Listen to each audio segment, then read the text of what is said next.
Noong unang panahon sa tabi ng isang malawak at payapang dagat, may naninirahang isang napakagandang diwata.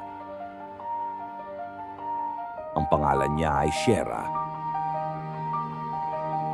Hindi lamang siya maganda, siya rin ay isang mapagmahal at mapag-arugang ina. Kasama niyang namumuhay ang kanyang asawa, isang matapang na mandirigma na nagngangalang Luzong.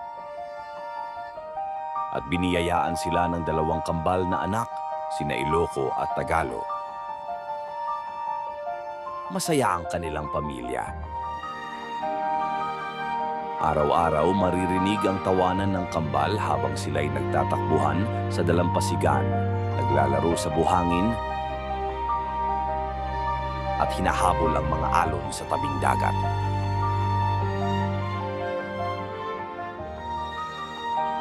Napakaganda nilang pagmasdan, naway lagi silang ganyan, masaya at payapa. Tunay nga, kapag ang puso'y nagmamahala ng dalisay, ang tahanan ay napupuno ng ligaya. Simple man ang kanilang buhay, ito ay puno ng saya, kapayapaan at pagmamahalan.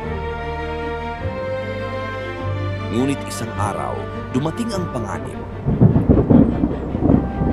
Mula sa silangan ay sumulpot ang makapangyarihang nilalang na si Bugsong Hangin, hari ng bagyo, at rumaragasang hangin. Noon pa man ay iniibig na niya si Shera, ngunit mariin siyang tinanggihan ng diwata sapagkat tapat ang puso nito kay Luzong. Dahil sa sugatang damdamin, napalitan ng galit ang pag-ibig ni Bugsong Hangin. At mula noon, sa tuwing sumisiklab ang kanyang puot, binabayo niya ang dagat, pinapadpad ang malalaking daluyong sa lupa, at winawasak ang tahanan ng pamilya ni Shera. Paulit-ulit silang sinalanta ng bagyo, ngunit nanatiling matatag ang pamilya. Hanggang isang araw, dumating ang pinakamalakas na delubyo na nakita ng mundo.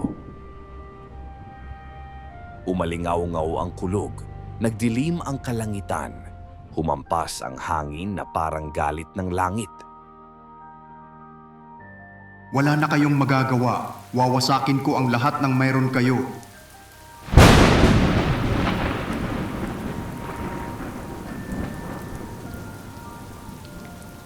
Hindi ko hahayaang wasakin mo ang aming tahanan at pamilyang pinakamamahal ko.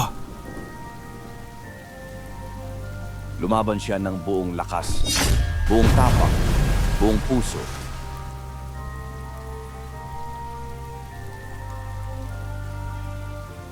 Ngunit sa huli, siya ay natalo.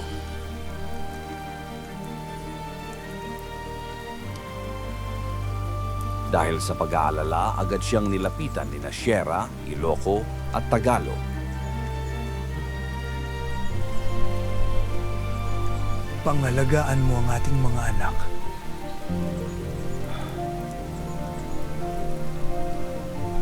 Nadurog ang puso ni Shera kahit wasak sa lungkot. Tinupad niya ang kanyang pangako. Tumayo siya sa baybayin. Iniharap ang kanyang sarili sa nagngangalit na bagyo at inilagay ang kanyang katawan bilang panangga sa kanyang mga anak at sa buong lupain. Habang patuloy siyang sinasalanta ng bagyo, unti-unting nagbago ang kanyang anyo. Ang kanyang buhok ay naging mga kagubatan, ang kanyang mga kamay ay naging mga lambak, at ang kanyang katawan ay naging hanay ng matatayog na bundok.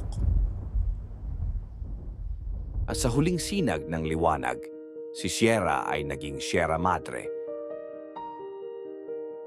Mula noon sa tuwing may dumarating na bagyo, siya ang unang humaharang, unang sumasalo, at unang nagtatanggol sa kanyang mga anak, ang mga tao ng Luzon. Kaya hanggang ngayon, tinatawag natin siyang ina ng mga bundok. Isang buhay na sagisag ng pagmamahal, sakripisyo at walang hanggang pagprotekta. Ang Shera Madre ay hindi lamang bundok. Siya ay isang ina, na handang ibigay ang lahat para sa kanyang mga minamahal. Sa kanyang lilim tayo'y pinoprotektahan at binibigyang buhay. Kaya nararapat lamang na siya'y ating mahalin, igalang at pangalagaan.